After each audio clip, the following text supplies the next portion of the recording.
ஒரு குழந்தை தொட்டிலில் தூங்குதில்ல குழந்தை, வால்யூம் சவுண்டாலலாம் தூக்கம் கெடாது. வால்யூம் சவுண்டும் நான் வச்சுருக்கேன். என் குழந்தை தூங்கும்போதே, என் குழந்தை 3 மாதம் 4 மாதம் 5 மாதம் 2 மாதத்தில் கூட வீட்டில் ரேடியோ வச்சு பாட்டு கேட்டுட்ருக்கோம். ஹோம் தேட்டரில் நல்லா கேட்குற சவுண்டு தான். ஆனால் குழந்தை எழுந்திரிக்கல, நல்லா தூங்குது. பக்கத்து வீட்டுக்காரன் ரேடியோ வச்சா குழந்தை தூங்குது, ஆஃப் பண்ணு.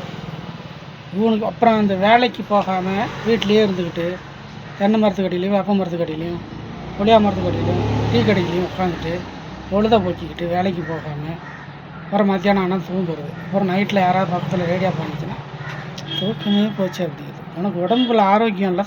இப்போ நான் ரேடியோ போட்டு தான் தூங்குறேன் கடையில், அந்த பாட்டை கேட்டுக்கிட்டே தான் தூங்குறேன். பஸ்ஸில் மோட்ரு சவுண்டு எவ்வளோ சவுண்டு கேட்குது, சவுண்டு கேட்குது, தூக்கம் வருதே. தேட்டரில் பெரிய தேட்ரு, டிஜிட்டல் தேட்ரு, சும்மா ஹோம் தேட்டர்லாம் மசந்து போயிடும், செம்ம சவுண்டு வருது. அந்த தேட்டர்லேருந்து தான் படம் பிடிக்கலாம் தூக்கம் வருதா?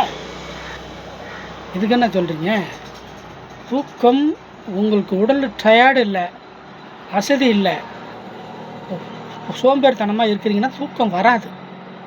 அதுக்கு காரணம் பெரிய பெரிய வாலி வீதியில் கட்டுறாங்களா, அது கூட ஒரு காதை தெளிக்கும், நல்லா தூங்குறவங்களையும் கெடுக்கும்.